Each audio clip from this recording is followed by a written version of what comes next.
Siang Mas. Siang Mbak, ada yang bisa bantu? Iya Mas, saya mau pesen kopi. 1 kopi es gula aren dan 1 lagi ice coffee latte tanpa gula. Boleh, silakan ya. Tunggu bentar ya. Kopi sudah menjadi bagian dari gaya hidup masyarakat modern. Dan kita tahu kopi mengandung kafein. Siang ini saya akan berbincang dengan Dr. Mita, spesialis gizi klinik, tentang manfaat kafein bagi tubuh kita. Penasaran? Makanya ikuti saya.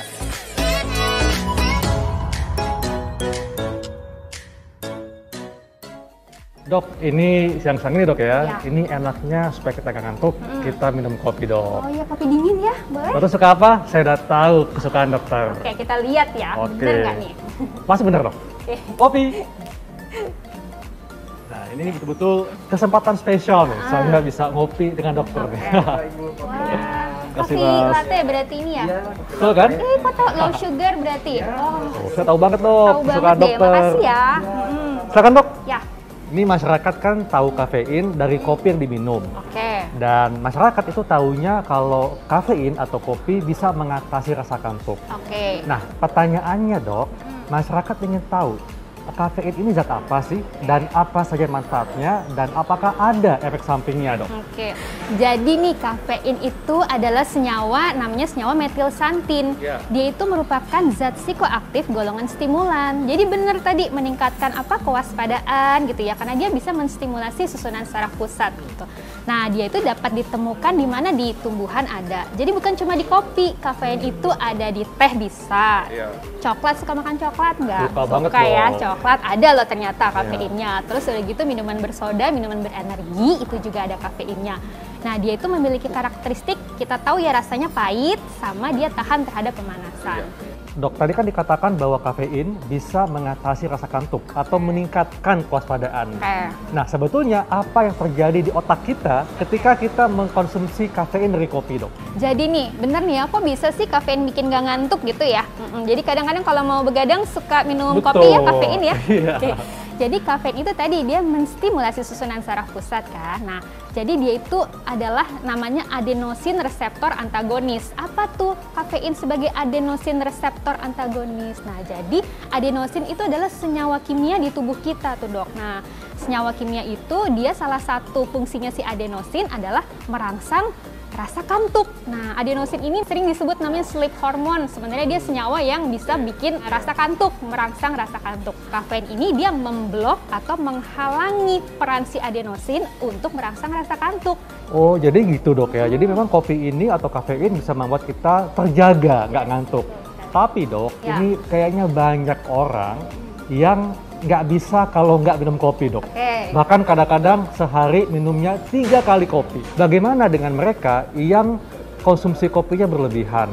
Ini apa dampaknya bagi tubuh? Jadi tentunya dia akan menjadi terjaga terus kan dok? Oke. Nah ini bagaimana dok? Begini, jadi sebenarnya batas konsumsi aman itu antara 200 sampai 300 mg kopi atau sekitar 2 sampai 3 cangkir kopi sehari secara umum ya dok ya.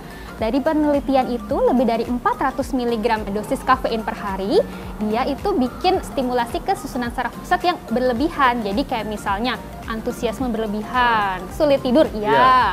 Terus juga bisa bikin ada yang diare, nggak nyaman perutnya, kemudian berdebar-debar jantungnya, itu juga bisa. Tapi memang benar nih dok, kesensitivitasan kafein pada tiap orang beda. Mungkin kayak tadi dokter bilang ya, ada temen yang minum kopinya sering banget tuh gitu 3 ya, kali 3-4 sehari, Dok. kali sehari. Tapi ada yang mungkin 1 cangkir aja udah nggak kuat. Karena memang kesensitivitasan seseorang sama kafein itu ada faktor genetik yang menentukan.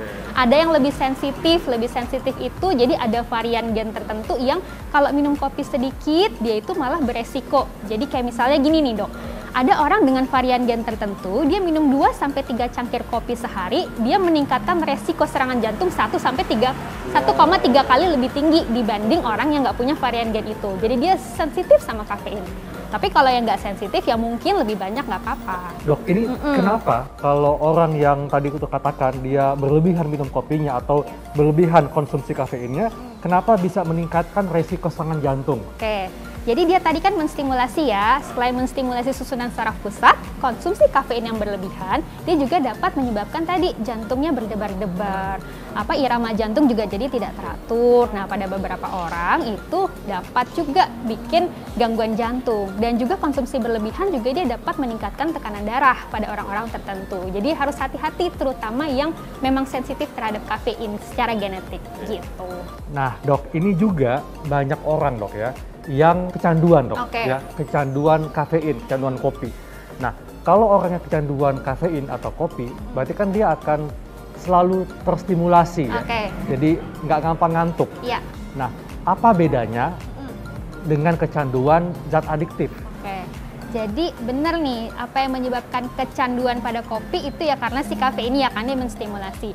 Sebenarnya bedanya sama zat adiktif adalah, jadi gini, kalau kita konsumsi kafeinnya dalam jumlah yang direkomendasikan ya, tadi 300-400 mg atau 3-4 cangkir kopi per hari, meskipun dia konsumsi setiap hari, dia tidak akan merusak atau mengganggu kesehatan psikis, sosial, ekonomi, dan lain-lain. Beda sama zat adiktif yang sedikit aja itu udah merusak semua gitu. Dan kemudian tingkat kecanduannya juga berbeda tentunya gitu. Jadi meskipun kita nggak minum kopi ya mungkin jadi lebih ngantuk, fragile gitu ya mungkin, tapi nggak sampai membuat kerusakan. Yes, begitu. Nggak sampai begitu. Nah, mantap dok. Enak ya. Dok, sekarang ini kan banyak kopi hype kekinian ya. Ditambahin gula merah, ditambahin susu, tambahin creamer. Nah, sebetulnya dengan penambahan seperti ini, apakah akan berdampak ke kafein yang ada di kopi, dok? Kalau untuk kafeinnya sih nggak berdampak ya, cuma yang berdampak itu pasti kalorinya. Tambah ya. Kalau misalnya nih, sebenarnya kopi sendiri, kopi black coffee ya, kopi hitam tanpa tambahan apapun itu kalorinya sangat kecil. Tapi begitu ditambahin susu, taruhlah misalnya susu 100 cc atau 200 cc gitu ya, itu bisa nambah bisa 100 sampai 200 kilokalori sendiri. Coba bayangin. Belum tambah creamer. Ya. Terus misalnya juga gula. 1 sendok gula itu kira-kira nambahnya 50 kalori. Kalau misalnya 2 sendok, saya yakin sih kalau kopi yang biasa yang nggak less sugar itu lebih dari 1 sih. 2 sendok aja itu udah 100 kalori sendiri. Tambah susu 200, gula 2 sendok udah tambah 300 ya kan. Itu lebih dari seporsi nasi loh kalorinya. Dok, kan biasanya dok ya, orang kan minum kopi ini untuk mengatasi rasa kantuk. Makanya pagi hari ini ketika bangun tidur langsung ngopi. Tapi ternyata ada juga meskipun udah ngopi di pagi hari tetap ngantuk dok bawaannya. Nah, sebetulnya jam berapakah minum kopi yang tepat untuk mendapatkan manfaat kafeinnya, dok?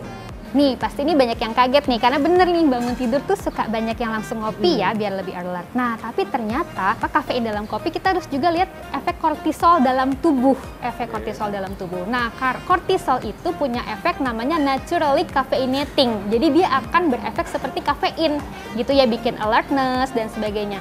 Jadi kita sebaiknya minum kopi di saat kortisol lagi tidak meningkat gitu. Ada kortisol peak namanya. Kapan sih kortisol peak itu atau kortisol meningkat dalam tubuh? Hormon itu meningkat biasanya sekitar jam 8 sampai 9 pagi. Jadi kalau minum kopi pagi-pagi jam segitu jangan, karena itu nggak ngefek. Itu ada hormon lain yang bekerja, bukan itu. Jadinya mungkin kita bisa sekitar 9.30 deh sampai 11.30 tuh, di saat kortisolnya lagi rendah. Jadi kita perlu boost kafein.